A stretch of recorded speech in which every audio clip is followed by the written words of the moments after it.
Hi everyone, welcome back to my channel. For those of you who are new here, my name is Ashley. I work as an apprentice perfumer in the fragrance industry for a major fragrance creator. And so if you're interested in fragrance reviews and discussions on fragrance topics from an insider perspective, consider subscribing to the channel. So today we're going to be talking about fragrance notes, and we're really going to try and cover as much information as possible in a fairly short amount of time. But I think this video is really going to help fragrance lovers because it is so difficult to kind of figure out what you're actually smelling in a fragrance. Of course, we see note lists, that tell you there's the right citruses and flowers and fruits and all this stuff inside the fragrance. But I don't know about you guys. I know sometimes, especially before I trained as a nose, I would see these lists, I would smell the fragrance, and I would see so little correlation.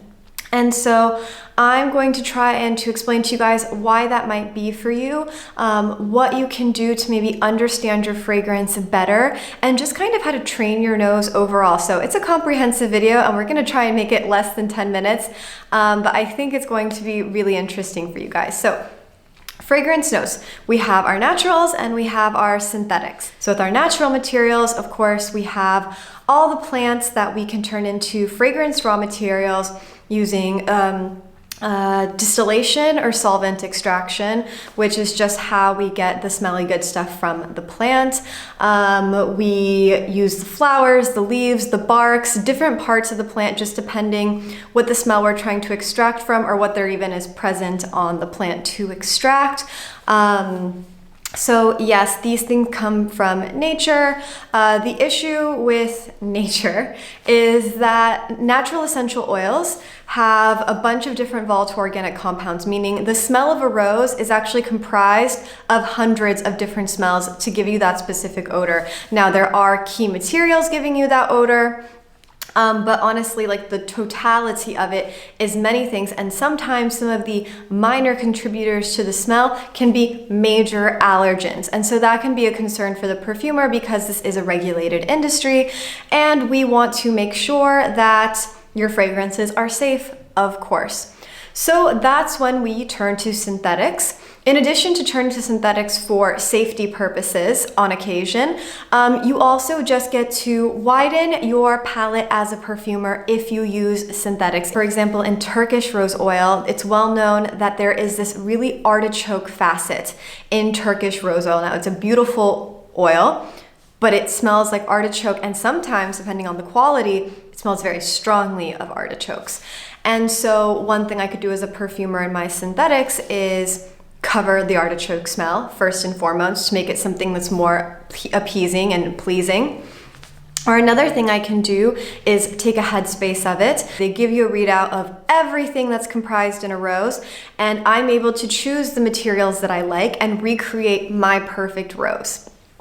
And so I think this is a good segue into why doesn't my fragrance smell like the notes, or what I think the notes should be. And that's because the notes are really up to interpretation. So when a fragrance reviewer is there before you and they're saying they smell peach and rose and jasmine and labdanum and amber, I don't think they're wrong. I really don't think there's a wrong way to smell. And I feel like if you're smelling something in there, you're just not wrong, because fragrance is interpretive. And many times it's the way the perfumer is interpreting this note, it's the way the brand is interpreting this note.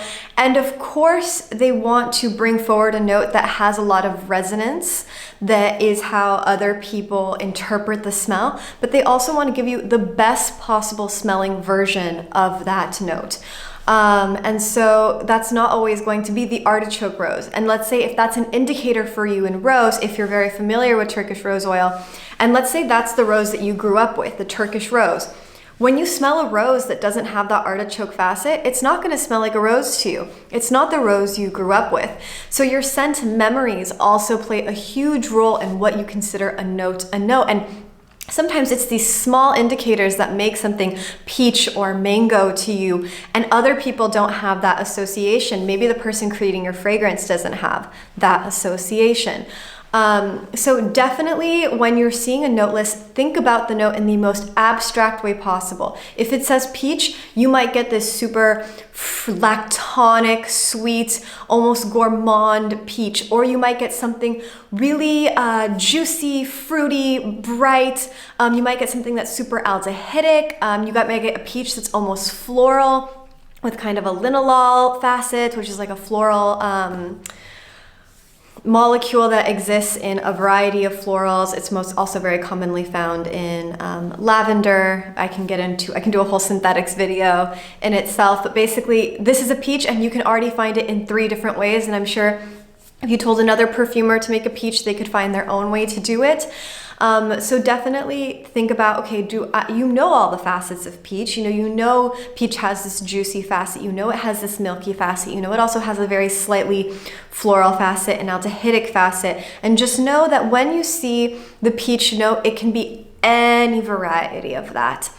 And that's why I feel like fragrance reviews can be really helpful. And that's something I really try to get across in my fragrance reviews specifically, is that when I talk to you all, I'm describing, okay, is this a rhubarb type vetiver or is it a super woody type vetiver? Is this vanilla powdery or is it gooey and unctuous and resinous and dark, So that's kind of what I want to explain in my reviews, is these modifiers, because they play a huge role in what you're smelling. So now that we've gone over this broad overview, let's get into a question that I get asked a lot by you guys. And I love that you asked this question because I absolutely had this question, and I addressed this at the beginning of the video, but sometimes you read an article or you watch a YouTube video and someone's like, yes, I really smell a real lemon oil in here, or I really smell real sandalwood, real oud, all this stuff. And you're like, how? How do you know? Please tell me how I can also pick up all these nuances and know if it's a natural material or not. You can get close. For example, if I smelled a fragrance that claimed to have rose and I smelled, usually it's the slightly off note, the artichoke facet of rose, this like super green facet of labdanum, the slightly cat pea facet of blackcurrant bud. These actually not so good smelling facets are what's actually gonna tell me if it's a natural or not. A lot of times people think natural is what smells good. So they smell it, it smells great to them, and they're like, oh yes, this is natural. But it is very difficult, unless you have had extensive training, to say with absolute certainty that there is a natural this or that, or unless the brand says that there is. I don't think you can make claims without there being at least some of the natural oil in the fragrance. And again, we can, as a trained nose, and I have been training my nose now since 2016, so 6 years.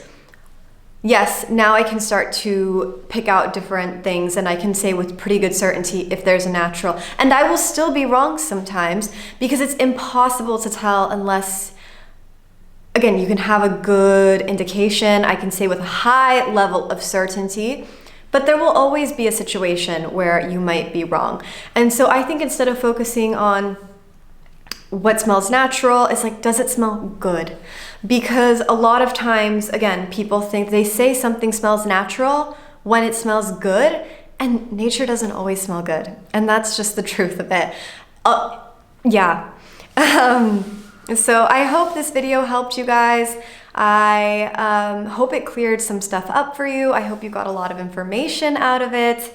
And yeah, I look forward to talking with you guys more. Let me know if you have any questions. I appreciate you all so much, and I hope to see you in the next one. Bye, everyone.